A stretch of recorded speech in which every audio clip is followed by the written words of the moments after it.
reflect. Delay on stage has been resolved, and here we go. Final match of the week. Yorick and Zoe banned out by OpTic Gaming. FlyQuest taking Lucian off the table. That makes Captain Flowers a happy guy. Oh, you best believe it. No Zoe no in this sleeping game. trouble today. Now, it does seem funny to see Dokla's team banning the Yorick, because that was really the iconic champion to me that I associate with him, where he had that big moment split pushing for OpTic and was able to take down the base.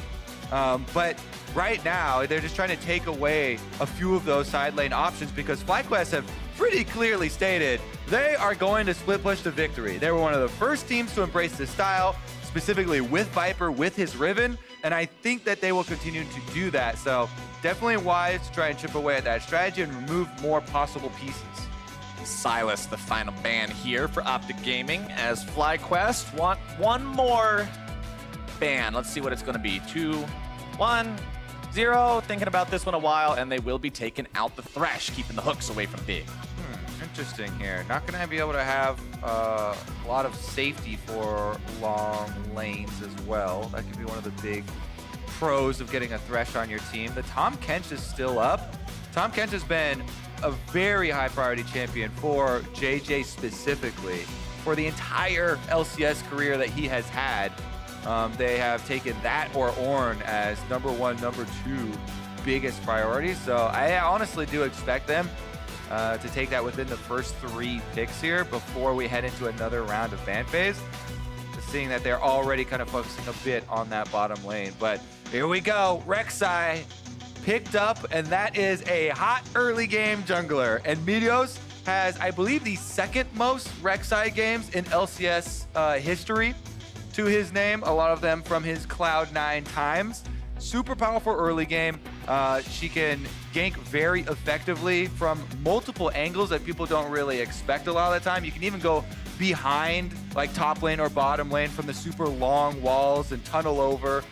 Take a turret shot even if you have to in order to get right behind laners. The response from FlyQuest will be Galio locked in there, likely seeing that one in a support role. As the Jarvan is also picked up, we saw it played to not much success in the last game. We'll see if Santorin can make more happen with that one, especially going up against that recently buffed Rek'Sai, as OpTic Gaming decided to grab themselves the Tristana, and we'll see if they do want to go for a support. Don't know if they want to completely go for the bot lane here. Maybe you want to pick something up for one of your solos. Still a few seconds left to decide. Yeah, it's interesting from team to team. You know, I guess it does depend a lot on the individual players that you have.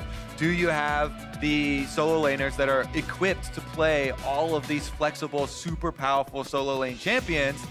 Because if you don't have multiple players equipped to play those champions, it reduces the value a lot of the early picks.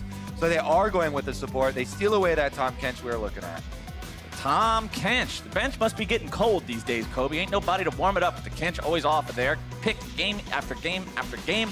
And FlyQuest response to that one is going to be the Kai'Sa, grabbing their AD carry before the second part of the ban's goes. All right, Turtle's got a champion he can dash right into the action on, and it gives him a shield to protect him. I have been pretty impressed with a lot of the plays that he has actually gone for on the Kai'Sa. I remember specifically landing just the W previously and then going for a full one-shot on the enemy carry. Summoners traded in the end and not quite getting it, but I think he has been one of the better Kai'Sa players in the league overall, and she really does synergize quite well with Galio's semi-global ultimate himself and Jarvan as well, being able to not only apply plasma, but create terrain for Kai'Sa to work around, because Kai'Sa has such a good ultimate that allows her to reposition. Well, they're taking out one of the types of champions that can easily burst Turtle down, even if he does have that shield. The Syndra banned away by the side of FlyQuest. The response from OpTic is getting rid of that signature Riven pick, keeping Viper away from it, as Vladimir is also banned out by Fly. All right, let's see what Viper's going to go to after they take him down a notch here. Are they actually going to continue with split push? Because after the first 3 champions, I would completely change the direction that I'm going in. If they've got Galio, Jarvan, Kai'Sa, I would say go all in on 5v5 team fighting. You have a great wombo combo. This is one of the most classic and standard combos of Jarvan, EQR in. You create in the Cataclysm, and then you smack that Galio ultimate down right around it. Kaisa, super good scaling marksman as well for later in the game, so that would make a lot of sense. And it looks like they'll continue with the trend right now. Lissandra definitely viable at setting up a lot of those fights. Can also go in, give Galio another target to slam down onto, or she could just follow up after the combo has already been started up. More solid team fighting, more big AoE coming out from the side of FlyQuest here. As OpTic thinking about what they want, contemplating the Zillion, and I mean, all right, if your opposing team wants to just jump in there with everything and pour it all onto popping somebody and starting the team fight off, well, bring them back to life. Yeah, I mean, you've got a Tahm Kench and a Zillion. Probably, to me, the two most annoying defensive supports in the game. With Agree. The Devour and the Revive coming through. So there's definitely a lot of ways that they can try and save people. But if you get enough champions caught in the AoE, and you just kind of splash damage onto everybody. Yeah. And that's the idea with the big AoE of Galio, Lissandra, Jarvan combinations. So we'll see if OpTic can navigate these dangerous waters. And it looks like, once again, we're going to have one team opting to try and split the map, and the other team looking for the hard engage. Classic matchup. FlyQuest's team has so much AoE on it. I mean, that's the way that you deal with a Tahm Kench Devour or a Zillion Revive. You're not going to stop the guy from pressing his button. You can't reach over and smack his hand and say, don't hit R. So you just have to make it so he has to pick and choose one target But if or you the type in other. all chat, pretty please. Don't, only noobs press R. Then give him a smiley face. Bait him into it, as the final pick for FlyQuest is going to be the Rise. So there is some further split push potential here. Interesting. Yeah, it is, again, going to be a powerful matchup for Viper in the top lane. And I do like that they saved the last pick for him so that he doesn't, you know, have to pick an early melee champion that would get blasted early on by the likes of a Kennen. Rise will do quite well into that matchup, and FlyQuest aren't going to seed a lot of the early game, which I think is the most scary thing when you're doing a hard engaged team fight style versus a split push style. If you don't see the early game, then it makes it much more difficult for the enemy team to open up the map and draw you apart, kind of spread your defenses. As we load into the Rift, remember, this is the final game of the day, final game of the week. And for FlyQuest, it's your chance to claw your way out of that clump a little bit.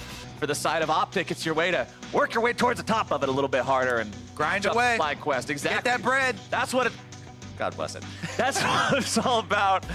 As we are getting further and further along, I mean, at the end of this week, we're talking about the end of week 6. That's 2/3 of the way through the split, Kobe. We're running out of time for these teams to fight their way out and earn those spots. Time is precious. So let's get this one started. OpTic versus FlyQuest. Last game of the weekend. Can FlyQuest bounce back after a very rough game yesterday? Earlier today, we saw Clutch Gaming bounce back after having a rough game themselves yesterday, so strong mental can work some wonders. Let's see what FlyQuest got tucked away. You can hear the FlyQuest fans in the audience. They have that loyal fan base that's always here week after week after week to cheer them on. They got good rhythm, too. Yeah, lots of Thundersticks specifically for FlyQuest in the audience. They got everybody kitted out, ready to go. Gotta come prepared. Oh, here we go. Arrow gets a punch to the back, but JJ is going to walk out as well with just a little scratch. And with Arrow playing Tristana, quick reminder here, you can vote for the next Tristana skin in client. There's a little prompt that you can follow, or you can just vote at riot.com/Tristana skin. Out of the 3 on your screen right now, you've got Bubblegum Candy, Anime Hair, and Little Devil. I'm going for Bubblegum Candy. I went for Far Anime left. Hair, because we got to get that weeb money. You're edgy. Exactly. But you can pick your own favorite, whether you agree with Kobe or me or anybody else who picked the one on the right, and make your own voice heard. March 9th, that's the deadline. Plenty of I have a completely random Bubblegum story, and since we're level 1 and nobody's doing anything, Tell me the story. I'll Regale tell me with a tale. well, I'll take you back. All right. This is like 20 years ago.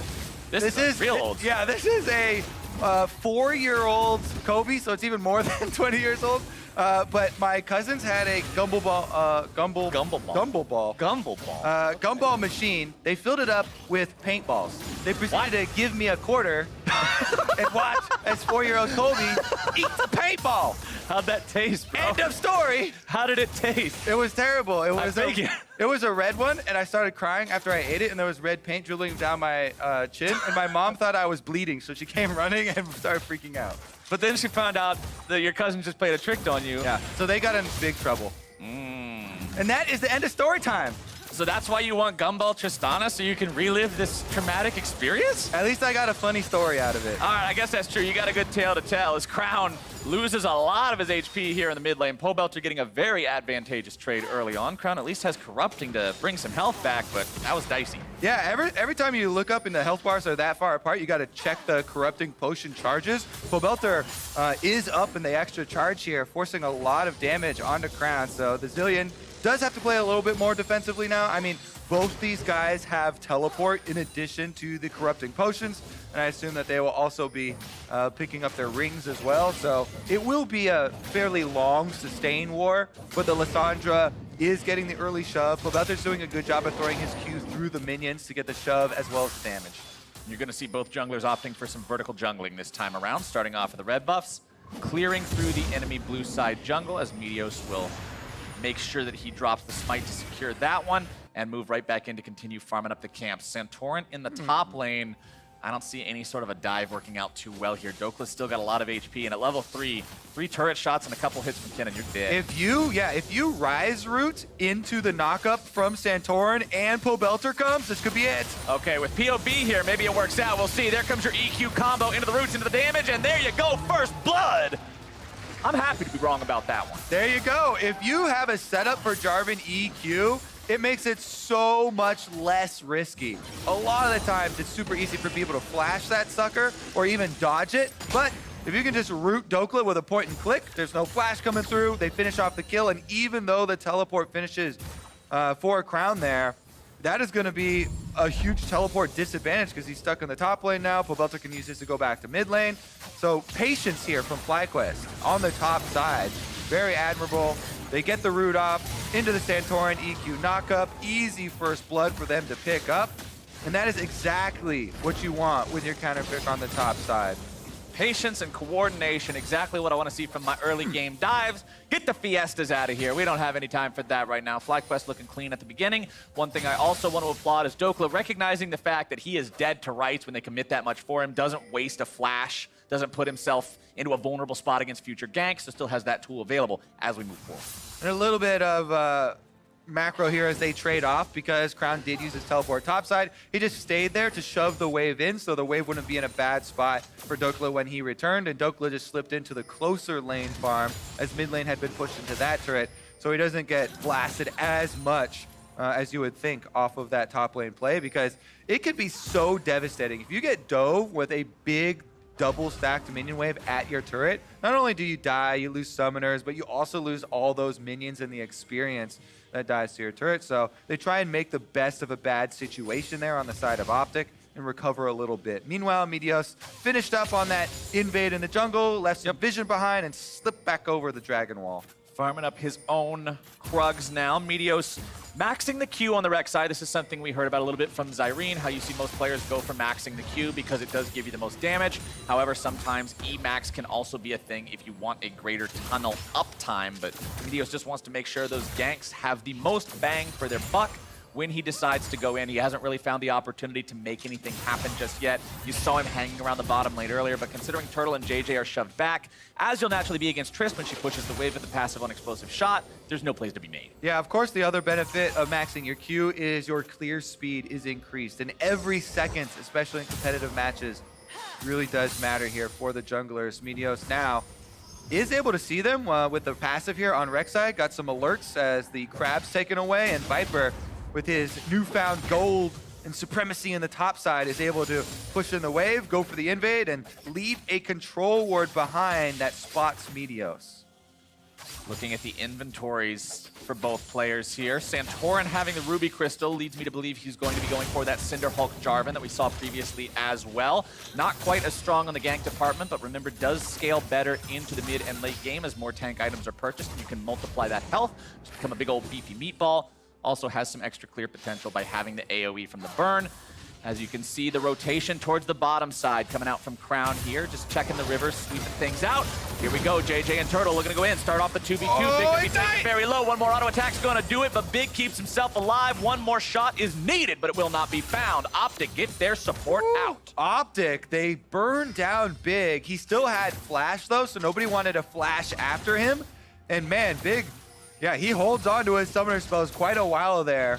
It does pay off as they only lose the heal and the cleanse in exchange for the ignite, but that is still a 2-for-1 in summoner spells for FlyQuest, and they're able to shove the wave in and get their recall off first. Yep, you get to send that enemy support home, take control over the lane. Crown gifts some EXP over to Meteos, getting him to level 6 first. Will he return the favor and gift the gank? Oh, here you go. There's your chain CC coming out knocked up, but the Aftershock does wonders for keeping Pobelter healthy. Only ends up taking half his HP and damage despite getting double bombed and Rek'Sai comboed. Yep. He started chugging his corrupting potion as soon as it started. So the healing over time there, plus the aftershock that he's able to proc very easily since Lissandra is easy to access crowd control. And remember that Rek'Sai ultimate is no longer dodgeable. You can't just flash out of the way, you can't dash out of the way. You have to make it, I think, 1,200 units or something absurd to actually escape it in the time that she disappears before she reappears again, which in 99% of circumstances will not happen. So if Meteos gets you low and you don't have some sort of a stasis to keep yourself safe, you are gonna die to this Rek'Sai. Luckily for Pobelter, Lissandra comes with one stasis intact. Built into the kit and more available for purchase at your leisure. We'll see how he decides to go with the build path this game. Bottom side, you can see the Blade of the Ruined King build coming out here for Turtle early on, not going for the BF Sword double pickaxe that we see for those trying to rush the Q evolution to be stronger in the mid game. For me, I always really like the BF pickaxe rush. I agree. When you're going against squishy teams like this, right? Nobody on this team is going to build tank. So I super highly value the burst damage as early as you could possibly get it. But I will say, even if there are no tanks on the enemy team, going a Blade of the Ruined King build into your Rage Blade makes your objective shredding insane. Kaisa already has this percentage health damage on her passive, you can see there, but once you add on to that the Blade and Rage Blade as well, the Baron becomes butter to cut through. Nice early objective coming out there for FlyQuest. First drink of the game, 9.5 minutes in will be Cloud. There comes JJ going in, looking to bring the pain to big once more. Santorin coming in, brings down the Cataclysm. Turtle looking to follow this one up. They will be able to find the kill first and foremost. Heroic interest trying to keep him alive, but it's still going to be a 1-for-1. Arrow grabbing the kill down onto Santorin. Now looking to follow it up even further. Turtle has no mana to go, tries to flash away, will do so. JJ's in some trouble. The bomb is going to blow, and Arrow grabs himself his second kill. And that is a 2-for-1 for OpTic here as they're able to get the kill on the red buff here under jungle or under the tower, and allows Arrow to finish it up and get the second one for themselves. Pretty big turnaround here. 2 kills onto Tristana. His magic boots just came in. He's going to get a bunch of turret plates off of this turret as well. Arrow is going to be set up to be the hard carry of this team, which is something I haven't said in quite a long time. Let's see how it started out. With the gank from Santorin coming down, they get big very low, then they flash for the kill under turret here, and they are able to finish it off. The little movement there, though, into the turret range, they're able to get off on Santorin. I believe that was Arrow's ultimate, had to be, from the Tristana, is enough to get them that kill, and then that gives you red buff plus the reset on your rocket jump, so Arrow does a very good job chinning that into another kill, and that is a 10.5 minute Infinity Edge for Tristana. That is a very strong AD carry. He got the kills in the fight. He got the turret plate money afterwards. Meteos went into the enemy jungle, stole away some camps. Pretty big win there for OpTic, who have managed to close some of that gold gap that FlyQuest has been steadily building for themselves by winning CS in these solo lanes. You can see a massive 30 farm difference here in the mid lane between Pobelter and Crown, as Pobelter takes advantage of just how good Lissandra is at shoving things out. The bottom side with Turtle only having Blade of the Ruined King components up against that full Infinity Edge, it's time to pay respect to Tristana, and plenty of it. Yeah. Arrow definitely has priority down there. Meanwhile, let's see if Meteos, he's been tracked pretty effectively by FlyQuest and Santorin here. You can still see a lot of these lingering wards in the OpTic jungle have not been discovered, have not been cleared out.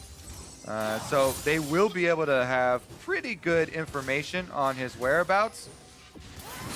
And Here's something I want to point out to you. You can see the KDA so far 0-0-0 for mid laners, but as a jungler, you know how annoying it can be to look at a lane and say, oh, that's Lissandra, I don't want to gank that. The kill pressure is super unlikely. You're probably not going to make anything really happen there.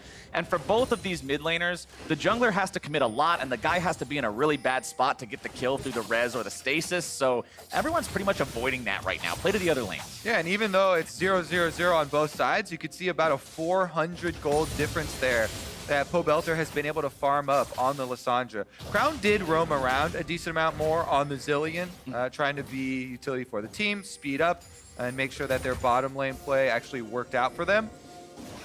But that is definitely going to be a decent amount of burst damage for Lissandra. She'll get a very early proto belt. Santorin continuing to just roam around the jungle here. If you check the EXP that he's got, currently sitting on about 1/3 of the way to level 9. Meteos the same on the Rek'Sai. Important because Meteos did get the EXP gift earlier from Crown in the mid lane with the Zillion passive, so Santorin has done a good job keeping up with that one despite that disadvantage. As you'll see Turtle get back by that Blade of the Ruin King, making sure he's on that first item power spike as quickly as possible, as Crown takes the chance with Pobelter gone to try to shove the mid lane up into the turret. Yeah, good job there. Does even get the cannon with the auto. Sometimes we can see Zillion players struggling with a bit of the CS and just missing got a bad auto. lane. Yeah, the auto's not quite ideal, and sometimes the bomb's not either when you're under pressure, but he does pretty well for himself. Fidgets around with throwing the auto so much. It's like he has to dig it out of his pocket first and find it real quick. And yeah, well, where's that clock? Viper on the top side. Haven't seen a lot of action up here since that early dive, though. Both of them keeping their range, basically. You see Dokla hugging the top side brush up there, throwing out the Qs. Viper trying to push the wave as quickly as possible, but not really getting much more than the single plate that was a result of the gank.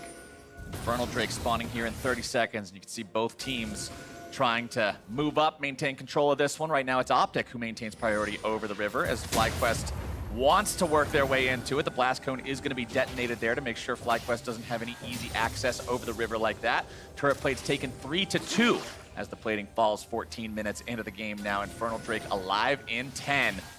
Right now it's FlyQuest thinking about their own blue buff first. Crown and Big also thinking about FlyQuest blue buff. Yep. Now Crown's thinking about Santorin, finding plenty of damage with the double bombs, takes him below half HP, and scaring him away like that means that the Drake is much more easy to secure now for the side of OpTic Gaming. Yeah, Santorin uses a smite there on the blue to secure it for the team. That means it's not handed over to Pobelter, plus he's not going to have it up for this Infernal Drake. And as you said, Infernal Drake should be OpTics. I mean, when your bottom lane gets that early double kill, early Infinity Edge on Tristana, they should have control. It's a good job for OpTic using that to have control wards all through the river and help them get this extra power for later in the game with the scaling damage from Infernal Drake. Arrow and Big will just continue sitting pretty here in the bottom lane, building up the one lane with a CS advantage for the side of OpTic. As I said earlier, the two solo lanes falling a little bit behind here. Crown has worked his way up to closing that distance a bit. Topside has been about a 15 difference for a long time now. You can see Viper having completed the Archangel Staff, working on getting that one stacked towards the Seraph's Embrace that makes Ryze that powerhouse that he is. About 200 mana left to go on that one. Check in on the stopwatch situation. You can see 3 of them on the side of OpTic.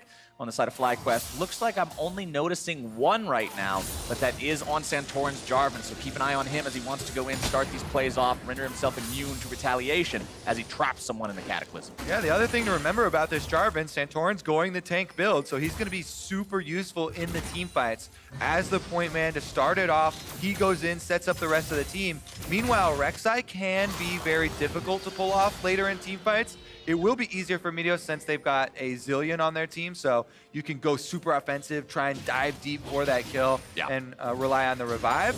But that means the revive wouldn't be available for someone like Arrow that you also really want to keep up since he's got the early gold. Absolutely. Putting a revive on a fed Tristana is one of the best things you can do with an ability like that in League of Legends. Take a look at Arrow's gold. He's got almost enough to go back, turn that Zeal into an evolution, so wants to stick around a little bit longer. Maybe interrupt Turtle if he can. Feels a little bit like this might be a bait, but Turtle also feels like he might be in a little bit of danger if they want to send something after him, so he backs up before completing the recall with the KDA dance. And Arrow just keeps going, shoving. Both teams super even right now, man. Look, the only wards are really being placed down around in the river area, which means nobody's confident enough moving up into enemy territory. And the only neutral objective up right now is going to be the Scuttle Crab coming up soon, as you can see by the 20-second indicator of the yellow mark on your minimap. Plus, the Rift Herald, which now there are no more turret plates, but your first turret bonus still is in the game.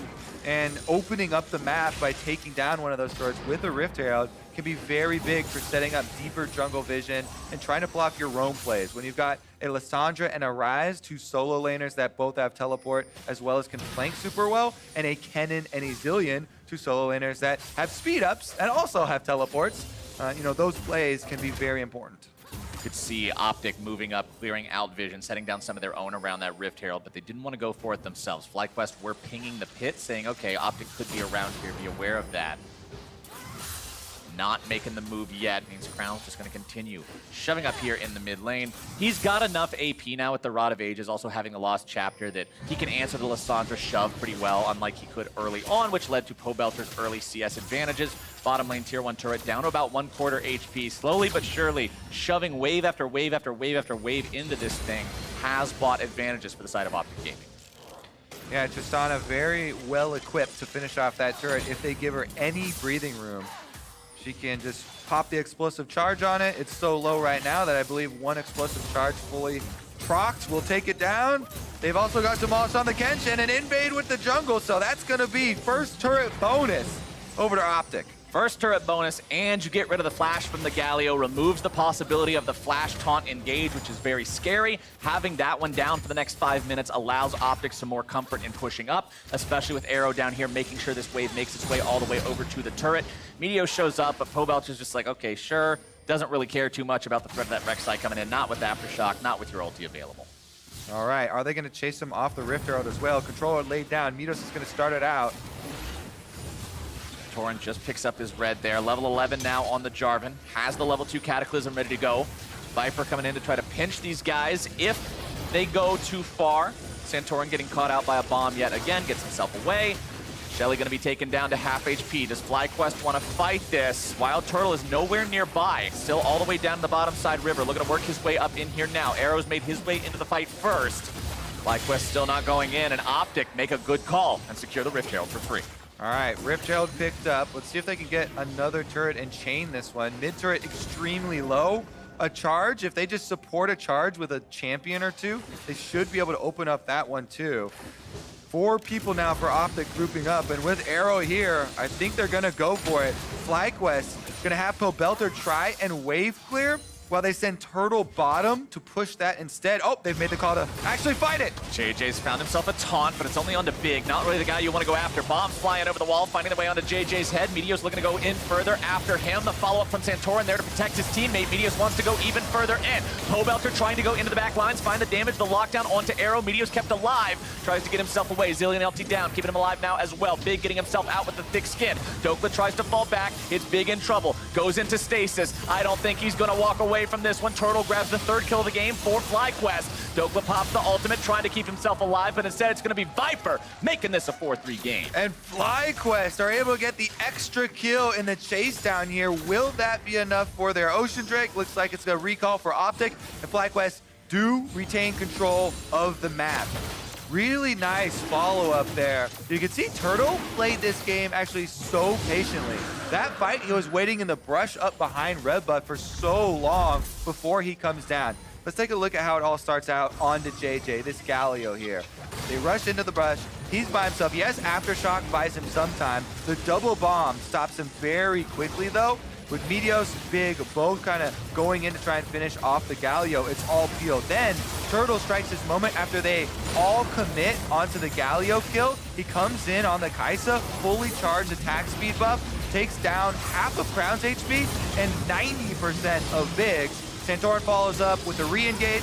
Pobelter then on the Lissandra is also going to be able to fix up the 2nd kill there when they flash over the wall. Really disjointed effort there between Crown and Meteos right after Meteos grabs the kill. That's the opposite of what we were talking about with one guy controlling all 5 champions, because Meteos goes into the stasis with his stopwatch right after Crown ults him, so Meteos can't die and get the revive. You end up using 2 tools there to still have your jungler nearly dead and unable to further participate in the fight. Two tools that actually take away the effect of the other tool. You know, most of the time of your Zillion revive is wasted while you're in the stopwatch, and that does not turn out well for anybody. It's one of the big factors of this champion and why I kind of liked the theme when I first saw it. It's all about timing for the big clock guy and the ultimate that's going to revive you. It really is a big difference in you know, activation there and the coordination with your team. This is something we've talked about with OpTic. We know that they have different languages that they speak on this team, and it's sometimes difficult to have more nuanced communication in very short time frames. Meteor's still 1-0-2 on the Rex side, though. 100% KP so far. No deaths. Even though the stasis and the ulti weren't layered correctly, it didn't cause him to die, which is the most important part there. 0, 1, and 4 for Santorin's Jarvan, and we're seeing the same thing that we saw in the last game from the Jarvan here again. Cinder Hulk straight into the Gargoyle Stone Plate just to make sure he is a wall when he goes into these fights. Meteor's trying to secure the Scuttle Crab now for the side of OpTic. No real difficulty in that. Santorin can't get close enough to contest it. But now JJ and Turtle are coming down. They're going in. There's anything they can find here. Santorin gets a bomb put on him. Now that he's got some magic resistance from the Stone Plate and the Mercury Treads, though, not too concerned about it. Yeah, good disengage there with the Zillion bombs coming down. The slows come out. Definitely an annoying champion to chase into. And if you chase a Rek'Sai into her own jungle, she's probably got a bunch of tunnels lying around everywhere. So it's incredibly hard to actually chase them down and find that kill. OpTic Gaming are able to hold off FlyQuest for now. They also hold on to their very small gold lead, but honestly, we're pretty much even here as far as the gold amounts, and it's much more about the champion combinations that we're going to see. And you pointed out the full defensive build for Santorin. I really do think in situations like this, having someone with a full defensive build to go in, start out the fight, be the one to position the Galio ultimate, you know, with double jumps available to Jarvan, like that's all you want out of them. So that is going to be a lot easier for FlyQuest to start their fight with this super classic engaged combination. And it's up to, again, the timing and reaction of the OpTic supports, Crown and Big, to save whoever does get caught. And for Arrow, he's also going for a bit of a defensive option here with the QSS on the Tristana after getting the first 2 crit items down. Yeah. I criticized Piglet yesterday when he was playing Kai'Sa for their choice of going for the QSS on that team because there wasn't a lot to stop with it. This game, I actually think it's a really good pick because you can get rid of the root from the Rise, you can get rid of all of the Lissandra CC, you can get rid of the Galio taunt, and it really helps him keep himself in a spot where he can be that huge carry this team needs. And especially with Tristana, who has built-in peel options for the kit, as long as you get the CC off yourself, you can rocket jump away, you can buster shot them away. Yeah. You don't even have to have your summoners available also to get out of that. Makes the champion incredibly slippery. And considering he does have those 2 crit items, he still will be a powerhouse in the fights. JJ going to eat a couple of auto attacks there. Santorin looking to start this fight. Here comes the heroic entrance. Can they find the knockup? Big's going to be thrown up into the air. Crown now in some trouble. Throws the ulti on himself. Will be revived, but he's stuck in the middle of 5. Big's taken super low. Over the wall goes Santorin. Crown getting himself away, but Big can't say the same. Poe Belter grabbing the first kill of the fight.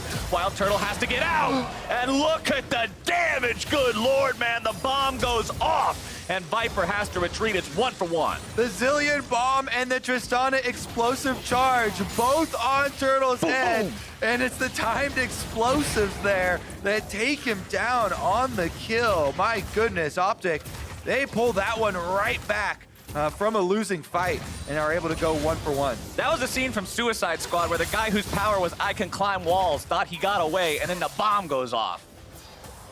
If you haven't seen that movie, don't see it. It's really bad, but that scene was funny. All right, it is going to result in a Cloud Drake during the replay. So OpTic are going to have an extra Elemental Drake after this one. Let's take a look at how it started. Santorin, the super tanky Jarvan, does start out on Big, uses the Challenging Smite, whittles him down. They lock him in with the Galio Jarvan combo, but he's able to flash out and get almost within turret range there. Santorin goes in to finish it off, and Turtle ults him too. But I believe Poe Belter's Q already had gotten the kill, and in the end, they get the return kill with the double explosives afterwards. So that one definitely costing them. That one surprised me. Turtle had half his HP left, but the 2 explosions together was enough to take him down. Rapid fire cannon, BF sword, working towards those evolutions of his own. Does have the supercharger Evo, but still a way away from the other ones. go ahead and actually check in on the status of those. May have the Q up and running. Yes, he does. Just barely crested the living weapon evolution now. So does have the Q and E evolutions both. Probably not going to see the W. I don't expect to see enough AP to really make that one come to fruition on a typical crit build. I definitely say you should generally just choose 2 evolutions that you're going for. Don't try and spread through all 3 anymore. But the AP build also is viable right now. I just think that the attack damage one is quite a bit stronger unless your team has a bunch of AD solo laners. And this is going to end up as a crit build as well. Infinity Edge will be next for Turtle. So on him to crit. Yeah, even though he started out with the Blade of the Ruin King for the extra lifesteal and the overleech, actually Arrow, they're not going to fully commit. He's fine. He could rocket jump out of it. That's that self-heal you were talking about. Very hard to engage on this champion, as FlyQuest will continue pushing up here in the mid lane. Down slightly in terms of gold. They did give over some extra when that turtle kill came through. Crown's in some trouble. Remember, still has the Zillion ulti he can throw down onto himself. Will place that one, and because he doesn't get rezzed, he will be stuck at about 1/4 HP. And this game isn't moving too much in the side lanes. Right now, Kennen and Ryze still pretty much trading farm with one another. Neither one has really exposed themselves or gone for the all-in to kind of test their limits. Both of them saving their escapes right now. So that means that we just continue to kind of fish back and forth there in the mid lane. Meteos, though, might try and make a play on a Pro Belter with Crown backing him up. You see the Zillion coming down the lane? Abyssal Voyage is here, though. Pro Belter very low on mana. Crown comes up, makes sure he blocks off the escape route. Pro Belter goes into the stasis, trying to buy time. I don't think that was a good use of the stopwatch. That's the #1 use of Tahm Kench, though. Picking off people in the side lanes. Abyssal Voyage comes through. Thought it was just going to be 2 people, but everybody shows up, and that is going to be the extra kill that allow OpTic to push a little bit further around this Baron. But what do they get, though? You killed the popsicle lady. Now what do you take as the Tower prize? damage, maybe? I don't want some damage. I want to see the whole turret go down. OpTic needs to get something for this pick. You managed to make it happen, so let's see what you get. They got the wrong explosives up there. Zillion ones don't work on the turret like Tristana ones do, but his auto attacks will do just fine, as nobody else is going to come to defend it, so will be rewarded Captive Flowers with an entire turret. I'll take that. That's what I want to see teams do. Don't just set up a pick for the sake of 300 gold and giving a dude a black and white screen. Set up a pick to get something else after the fact. They'll take the tier 1 turret, but bottom side, it's Viper returning the favor. 3 auto attacks should do it, and there we go. Turret goes down, and that's the second for FlyQuest. And the thing about the Ryze into Kennen is that Ryze doesn't have to use his escape to clear the minion wave very quickly. If Kennen wants to keep up in clear speed of these minion waves, oftentimes you're going to have to use your E, but that leaves you vulnerable to possible all-ins. So Viper on the rise, pushes the wave quicker, is able to get that turret back on the bottom side, and we're back to an even state, Flowers. Both of these teams not really giving the other one a bunch to work with so far. Every trade has been rather even. You do see Arrow sitting on the 3 crit items now, the traditional spot where those Tristanas want to be sitting to become that big powerhouse in the 5v5 fights. And as we're just now touching the 30-minute mark, we should be getting into some of those big moments. All right, let's see who's able to make the first move, because right now, Pro Belter's in the pit between 2 members of OpTic. Gets himself out over the wall, but I mean, there's plenty of engage on both sides here, right? You've got a Rek'Sai, you've got a Kennen, you've got a Tahm Kench that can provide a flank if either of those is able to go in. And on the other side, you've got the Jarvan Galio Lissandra combination. I just want to see who can get themselves that position better to make the collapse. Mid lane tier 1 under fire again. FlyQuest trying to bring this one down, but still not able to make it happen. Only tier 1 turrets have been taken so far. Again, neither side feeling like they're in a comfortable enough, advantageous enough spot to push deeper into enemy territory and take those down. Next Drake will be spawning. It's 2 for each side. The third and final cloud will be popping up in 3 seconds, and after that, it's all about the Elder. All right, Kennen currently on the bottom side of your map while everybody else grouping up around this mid lane. Ryze is starting the Dragon by himself right now, so Viper taking this one. Actually, is that just a Scuttle Crab? He's going to get chased off as the Dragon. Yeah. Yep, there he goes. So now there's a half-health Dragon, and Meteos comes to fight that one away. Leash, heart. That's what you put in the alt chat when they give you one of those. Meteos makes sure that he picks that one up for the team, and that is 2 clouds now on the side of OpTic. So it gives them extra ability to rotate back and forth between these lanes, maybe chase people down at the end of a fight. There have not been any big fights for a while. Mid lane tier 2, now the target here for OpTic as they're escorting the minion wave up. Oh. They go into the enemy jungle instead. Santorin goes in, able to find the duck. Here comes the heroic entrance, but it's not going to find a lot of anything. Cobelts are thrown up into the air. Here comes Dokla, could be a big slicing maelstrom onto multiple people. OpTic still looking to turn this fight around their way. Dokla's finding the kill onto JJ. Santorin now looking to find someone. Dokla has fallen. You've still got Arrow alive in the back. Crown goes into the res, but Viper's doing damage. The Rise goes forward. Chain machine gun and all those spells together, but Arrow's got a machine gun of his own. Wild Turtle having to run himself back, but instead he's going to return some pain back on the enemy lines. Very low. He grabs the kill with the bomb into the stasis, getting the double onto Wild Turtle. And FlyQuest, they kill 4, they lose 3. It's a bloodbath, Kobe. What a team fight with the hand-delivered Zillion bomb at the end from Crown. He gets the recall off, and he is the lone survivor on the side of OpTic. Look at Santorin. He's got the positioning on this brush. Surprise Cataclysm into Grand Entrance. But that whole time they had set this play up, it's a 4v5. FlyQuest have the Rise bottom side, doesn't start teleporting till now, after someone is dead. So once JJ's dead, then Viper arrives. Turtle goes in, but immediately flashes back out. He didn't secure the kill onto Meteos there either, and Arrow flashing forward, thinking that he can finish it off. Actually then runs into Turtle, who Crown's been trying to lay these bombs on, but wasn't quite able to land them, so he takes it himself, picks it up off the ground, and is able to get the kill in the end. Viper finally chasing down Meteos, but that one felt like FlyQuest's 4-man squad had set up this play in their own jungle where Santorin is waiting in the fog of war in that brush, but they didn't teleport their Rise in very early to make it a full 5-on-5 and really a threatening trap. If they had, Rise there at the very beginning, I think it could have gone much differently for them. Very even game still. 3 kills for 4. Nobody takes anything big afterwards. Important to note the stopwatch now in the inventory of Dokla on the Cannon. Because he's up against the AP threat of the Rise in the split push, he went with a Banshee's Veil as opposed to an early Zhonya's Hourglass, so he didn't have the stasis for last fight. This time around, it will be ready to go, and we know how critical that can be, especially for a champ like Cannon. Yeah, we just saw him. Huge amount of burst damage there. In AoE form, was able to get the single kill that OpTic got, taking down JJ.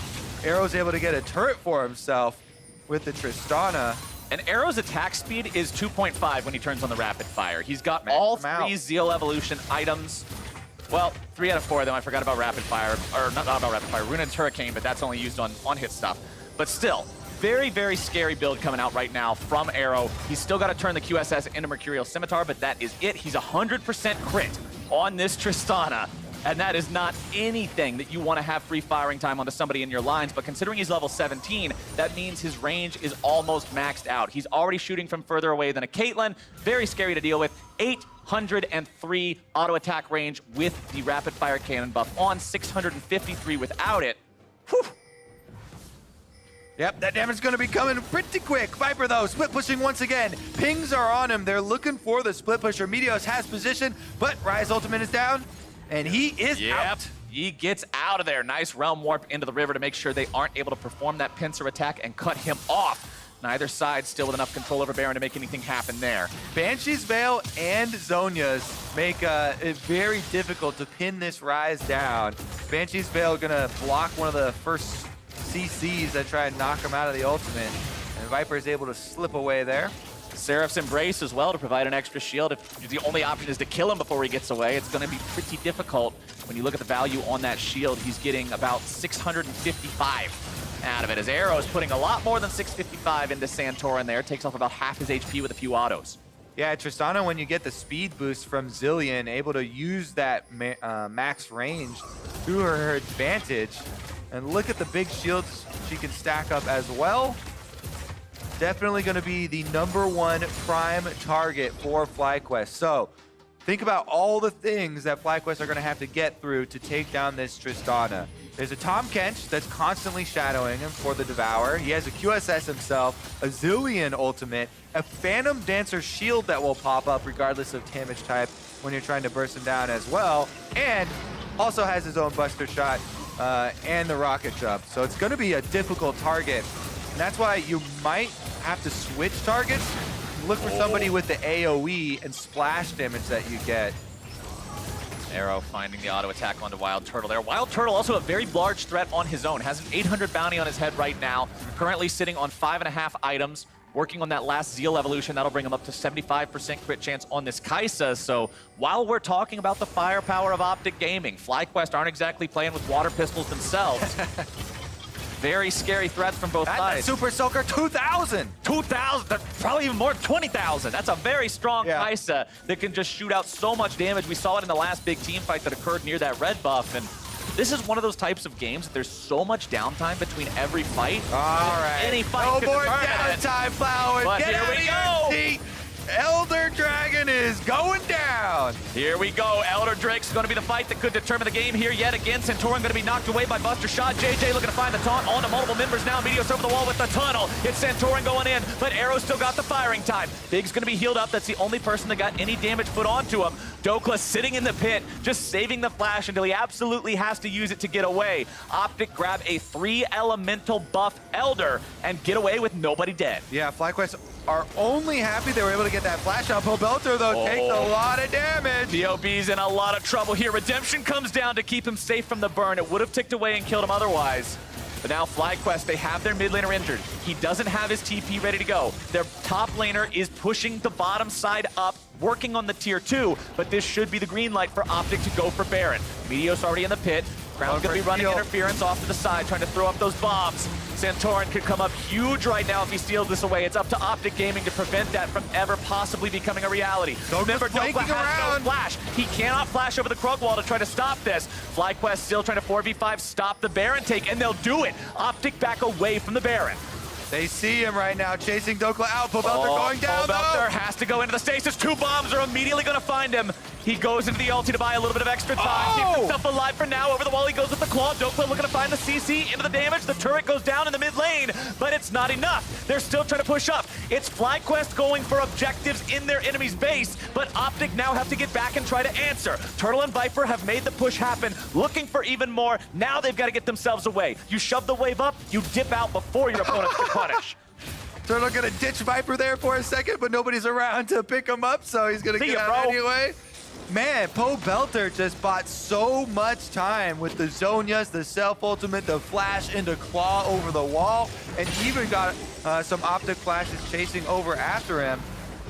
I actually thought it would be instant, that the bombs would strap to him and stun him out of the stasis. I didn't realize he had a split second to ult himself before those popped off. Today I learned. I've been playing this game for 10 years, and now I learned something. Spam that self-cast button. OpTic, though, right back at it. Control Ward does see them, so FlyQuest are in the know. I like the fact that OpTic are forcing this with the last 15 seconds of their Elder Drake buff. They're saying, look, if FlyQuest want to stop it, we have to make them fight us at our strongest. Can Santorin go into the pit and make this happen? Over the wall he goes, has 6,000 HP, Baron's down to 2k, heroic entrance coming in. Turret destroyed on the bottom side at the same time, Arrow goes over the wall looking to find the damage on the Santorin. Baron's now going to be takeable, they got it for free. Can they get back into the base now before the inhibitor falls? Viper putting the work in onto this one. Redemption is not going to stop all the backs, but it will cause enough time to be wasted and allow FlyQuest to make the trade. One inhibitor for the Baron. Arrow's fast. He's looking for damage. He's stunned up. He's going to be taken down if he's not careful. Big saves him. However, and Wild Turtle goes wild, man. Turtle gets the double kill there in the backline. Takes down the Zillion, waits for the ult to come off, and takes him down. The same mistake as earlier. The ultimate comes in from Crown as Big devours Arrow. Zillion ultimates are being wasted because the team is expending too many of these saving resources at the same time. Let's take another look. The Redemption zoning them out. They all cancel the recalls. Belter trying to buy some more time. The bottom inhibitor has taken during this Zillion speed up makes Arrow fearsome, but he runs right into the CC. Zillion ult is down your right, then gets devoured, pops him back out. Turtle flashes on Arrow, and actually the Zillion ult just dropped off at the last second there. As Turtle's throwing shots into Arrow, he took down both of them.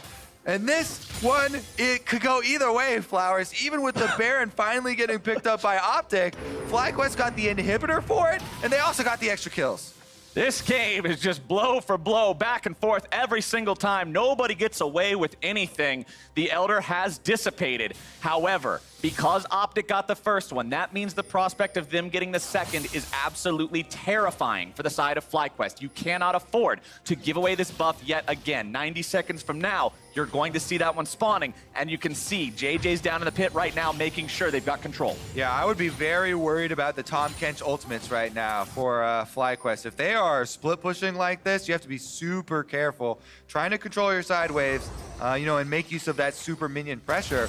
But if the Tahm Kench ultimate comes out and Arrow is inside, that is a lot of damage that comes down very quickly. Speaking of Arrow, he sold his boots for Guardian Angel. He's saying, you're not gonna get me again. Now I've got a Zillion Revive, I've got Dis Revive, I've got Tahm Kench, I've got QSS. Every single possible thing this guy could have, he's got, as FlyQuest will move down towards the Elder Drake. Well, I guess that makes Turtle the God Killer, because he was able to take down Zillion and Arrow back to back. Wild Turtle really popping off there, and you heard from him at the beginning of the day in the clip that we watched right before we got into this match. He's talking about how, yeah, he goes in sometimes and he has to sort of learn to temper that craziness, but the crazy plays, the wild and Wild Turtle is why this guy is so fun to watch. You definitely need it sometimes because You do. That was a big part in how they've been able to save this game. Also, look at his build, he's got the Bloodthirster on top of the Overheal, which makes it a very big shield. Then you put the Kai'Sa Ultimate Shield on top of that, and that's where a lot of this survivability from a late game Kai'Sa actually comes from. People can be deceived. Yes, Guardian Angel revives and everything like that are very good, but a straight up health shield can go a very long way when you start getting 2,000 health shields stacked on top of each other. This build that he currently has provides his ultimate with a shield that is just shy of 900 HP. FlyQuest recognizing the Elder has spawned. They've got Viper in the top lane, TP ready to go. OpTic with multiple members down here in the Elder Drake pit themselves. Dokla's topside to stop Viper, but here's the thing, Kobe, he has no TP.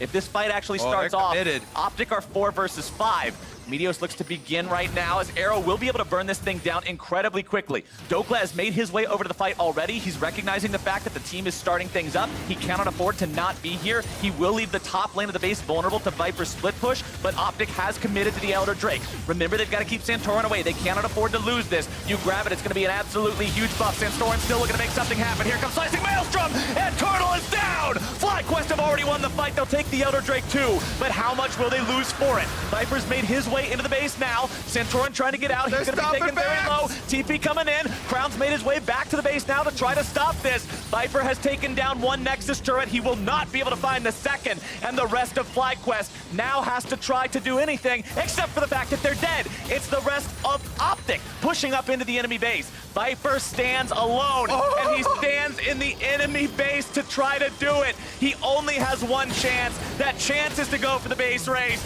but a quick lick says no thank you. And OpTic Gaming, after a 45-minute battle, will make the clump that much closer. They will tie things up with FlyQuest in the standings, and they will take down the Nexus. FlyQuest hard committing to the split push and just trying to stop backs at OpTic, at Baron, at Elder Dragon, continuing with this strategy. They were able to make it work the first time and get a big take for themselves with the extra kills and the inhibitor and delaying the objective. But the second time around, OpTic make it happen quickly, and that is the key. They figure it out, they push down mid lane, and man, this makes the entire bottom of the standings almost within one game of each other. Everything is very, very close still. And that plan almost worked for Wild Turtle. We saw Crown have to use the TP to get back to base to stop Viper. It was so close to being good enough to make the split push win happen. You saw how much damage Viper was able to do to the turrets, and he would also be able to do to the Nexus if it became vulnerable. But ultimately, OpTic had a clean enough execution. Yep, this makes OpTic tie FlyQuest. Both of them at 5 and 7 now, also tied with Counterlogic Gaming and the Golden Guardians. And that whole clump is only one four-way tie above the other clump. Four-way, three-way we got tie. one big old clump. There's a smaller clump right next to it. We got all sorts of clumps, man. But Riv is standing by with the OpTic support to hear more about that win. Thank you much. I am joined by Big after a very big win over FlyQuest. OpTic looking good as they now tie FlyQuest in the standings. I have to ask you, Big, that game was punch for punch, back and forth. What do you feel was working for OpTic there to get you guys the victory? Just doing nothing and just scaling late game. But what did nothing pertain of? Who was pushing? Who was doing what? Who do you really think stood out in this one? I think Arrow actually stood out pretty well. Like, he's just literally calling for speed just to run at the team. And, you know, Dokka's doing a pretty good job just communicating with us, saying, like, you know, Ryde's taking my tower, and we're just telling him, hey, it's fine, man, it's fine. Just letting it all happen. The win will come. The win will come. So looking at next week, TSM and Fox. Let's focus on TSM. Is there anything that OpTic has in mind to make sure that game goes in the green, goes for the win? I think if we just focus on good drafts, like, you know, the basics, I feel like we're going to win. Big, you sound so confident. Congratulations on the win. OpTic tying up FlyQuest here in the standings as they move up with that W, and we're going to send it to the State Farm analyst desk to break down the rest of the game. Thank you very much, Riv. Huge victory for OpTic there to tie up in the standings. Flowers called it out. We got clumps on clumps on clumps, but that 5 and 7 tie for 4th place now behind our top 3 makes the second half of this split so much more interesting. Yeah, there's a lot of things to look at because they stopped Team Liquid for clinching playoffs now, I think, with this win, so it keeps everything wide open. Though top half of the table, we'll see that matchup tomorrow, or next week, excuse me, Saturday. And then on the bot side, there's so many potential outcomes now. No one's out of the picture yet. There might be a possibility that we hit the end of the split and all these teams are still just in a clump together still at the end of the day, you know? They're a clump throughout the entire season, they stay a clump. I mean, NA's been a clump for a while. We've had a couple clumpy finishes last day, getting 5 extra games that one time, so who knows? And it's crazy because these 4 teams round out essentially the top 7, right? So if you assume C9, TL, TSM make it to playoffs, one of these 4 teams now at that 5 and 7 record isn't going to make it. So it puts heightened importance on all the remaining games in these final 3 weeks for each of these squads. Of course, we can talk more about standings in a bit. I do want to talk about the victory for OpTic Gaming. Meteos in the lineup. They do secure the victory, but it wasn't easy. This was an extraordinarily back and forth game, very skirmish heavy. Yeah, almost the whole way through because it started with a lot of junglers kicking things off, and then suddenly Santorin finding a huge flank to start one of these fights. Just a great flank, and then they have Pobelter go in. Meteos plays it well, gets the knock-up, so he has to flash follow-up next time. They're stalling. Turtle's not in yet. Viper's not in yet. They're missing some damage. Dokka comes in, is able to zone them away, but his ult runs out, so he couldn't get onto Turtle. And then the re-engage comes in from Pobelter. The one mistake in this fight is probably Turtle flashing out when there wasn't that much focus on him yet. But from the rest of this was a super well-played fight mechanically with a little cherry on top. Big brain play out of Crown. Oh, yeah. Picks up his own ball. Oh, God. Delivers it to Wild Turtle. That's awesome. He's like, I'm sorry I missed you the first time, buddy. Here you go. Right, these fights are so chaotic, and there's so many different times here where OpTic misplays and uses the ultimates incorrectly, where Crown ultis himself, and then Big eats the character that got ulted, and it's just like, you know, there's a lot of miscoordination, and maybe that's a bit of on the power ranking that we had earlier with the mid laners, and how Crown is up there, but it's not like he's like super up there, and maybe the language issues are coming into here. Yeah, I mean, Zillion's definitely not an easy champion to play when you might be struggling a little bit with teamwork coordination. But, I mean, you can see how close these fights are because there's one that OpTic wins, but during the time FlyQuest making a good push down mid lanes kind of punished them for taking so long to kill Pobelter.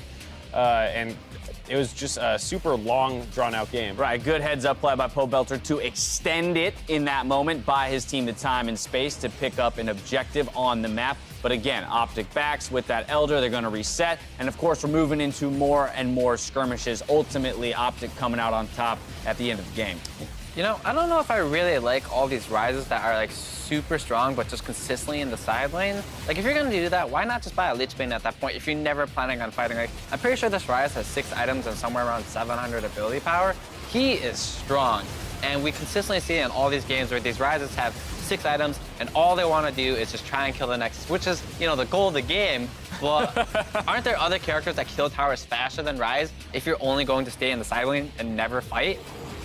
Yeah. Or build differently? Yeah, I don't know. Yeah, I think he had TP for this as well, so he might have been able to collapse potentially instead because it is still kind of close. Right. I mean, they did have Elder for the first portion of that fight, but like, I don't see these rises in these fights, and they're just super strong, and it's a consistent thing throughout the games. And here you see the miscommunication where Turtle gets 2 kills because they just don't have the coordination. Yeah, and they're the ult times out just barely on the Zillion revive. So Turtle talking about seeing opportunities that the rest of his team may not. Found one there for a double kill. He helped stall the game out. But then the fact that the neutral objectives kept going in OpTic's favor eventually kind of broke the back of FlyQuest, where this one time, not very good vision control as they walk in. Dokla finds a huge game-winning flank onto Turtle, who was really the primary carry for the enemy team, annihilates him at the start of this fight.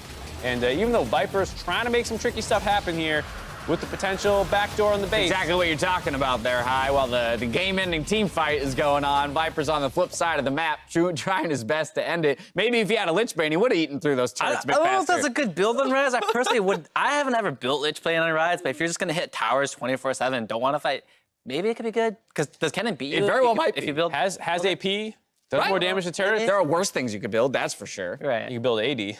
But we do have to give props to Dokla there. I think he's a guy who, throughout his career, has had a fair share of criticism. That flank was nasty. And that flank was absolutely dirty. Found his opening where he couldn't be detected by any wards, slips in before the mid lane minions catch wind of him, and is able to pull off the game-winning ultimate on that Kennen. Of course, Team Liquid and Cloud9, they still sit at the top of the standings, with TSM 3 wins behind second at 7-5. We've got 2 clumps underneath that trio, one at 5 and 7, another at 4 and 8. So only one game separating those clumps themselves. Clutch's win this week saved Kobe's portfolio. So if you wanted to know how much he gained, his stock went up 144 points overall across the 2 weeks with Clutch's performance. Is that the largest gain that we've had? I believe. I actually think High had a larger gain in one of the weeks Right, overall. okay. I'm not positive. I thought I'm negative money right now. You might be negative overall. I just meant like in one period. Yeah, one of the buy of checking. Okay, You may okay. have I'm gone screwed. more I bought than- 100 Thieves. Oh, you are donezoed. I got 1 and 3. Sorry, what was that? Mark's plus 68. Oh, plus 136. Oh, High. I bought C9, Team Liquid, and Clutch, so I actually did okay. So everybody's up. It was a winning week for all Hey, 3 let's of you. go. Kobe's up the most. We could go High get to some sushi follow. or something now, Yeah, guys. we'll Let's treat go ourselves eat. Party! tonight. Lastly, let's go ahead and take a look at your predictions for the day. It was one of the days where we had the most disagreement, rather, about who would be picking up the victories. Stats what an idiot. Yeah. Stupid stat. No, Kobe gets the Clutch Gaming call to kick off the day. Follows it up with the Golden Guardians C9 and TL.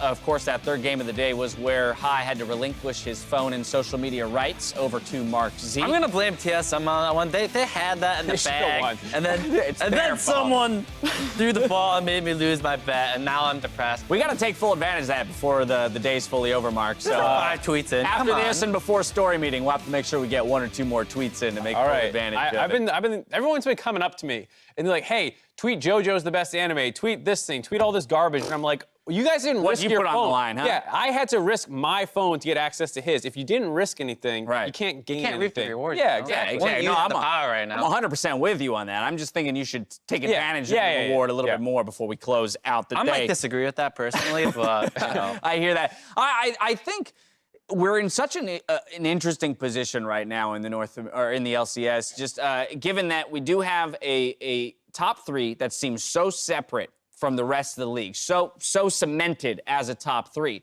But then, as we looked at in the standings, there only 1 game separating the 2 clumps that are trying with every fiber of their being to claw their way into the playoff picture. That even a team like Clutch, like 100 Thieves, that has struggled, still has time to turn it around. I think that's probably one of the biggest storylines. Is just how, for the last couple splits, like we've been saying, it was often the top of the table that was really up in the air, and then there was like Golden Guardians, which you're like, okay, yeah, that's not going to work. They're out. Yeah, so this time around, the clump and the confusion has shifted more to the bot teams. The other thing that's really interesting to me is FlyQuest. They were at the What top, happened? They were a top 3 team, top 4 maybe, That's and like they a 5-game loss streak, They have right? nosedived right into the middle of that clump. Right. And it's hard to pinpoint exactly why, because even as we were talking before the game, you look at a lot of those players, and I think as individual statements, Santorin is one of the better junglers in the league. Yes, I agree. Pobelter, all of you on your mid lane tier, or most of you on your mid lane tier list, had him at least top 5. Okay, we can agree with that statement. So where are things falling apart for that squad?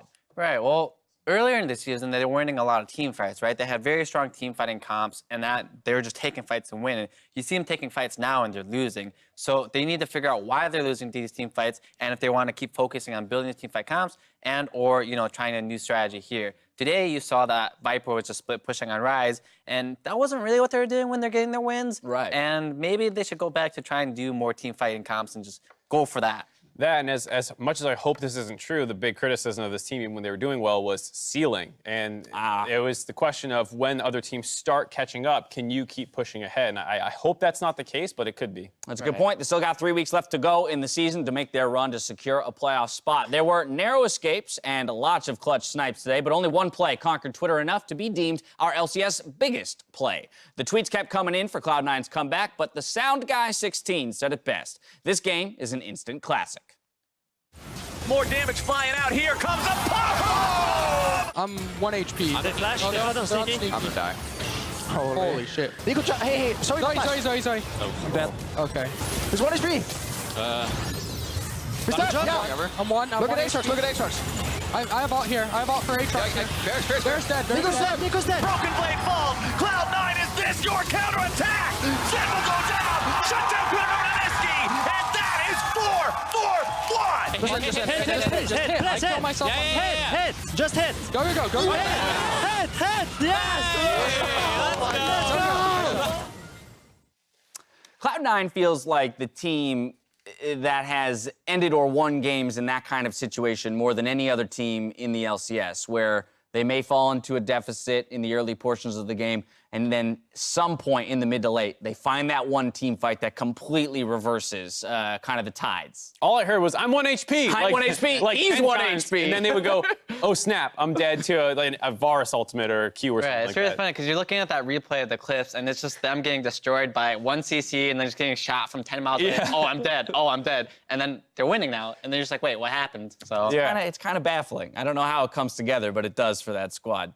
Yeah, good playmakers. I mean, big flanks. Not that many people can see those angles. Right, Svenskeren just went ham at that last fight right there. He flashes onto Beers and actually dies before he uses his ultimate, but he sent his life to try and kill the enemy mid laner, and he got the kill with the help of Licorice, and that's all they needed. We were talking about junglers. I said I think he almost leads the league in deaths. Yeah. Doesn't matter. He makes the right play. He makes the right play. Who cares he's dead? Hey, I'll take the death for the W any day of the week. As you keep tweeting, we'll keep playing them all throughout the year, as long as you use that hashtag LCS Big Plays. Gonna do it for us here on the desk. It's time for us to send it over to Freak for the LCS cooldown. Good night.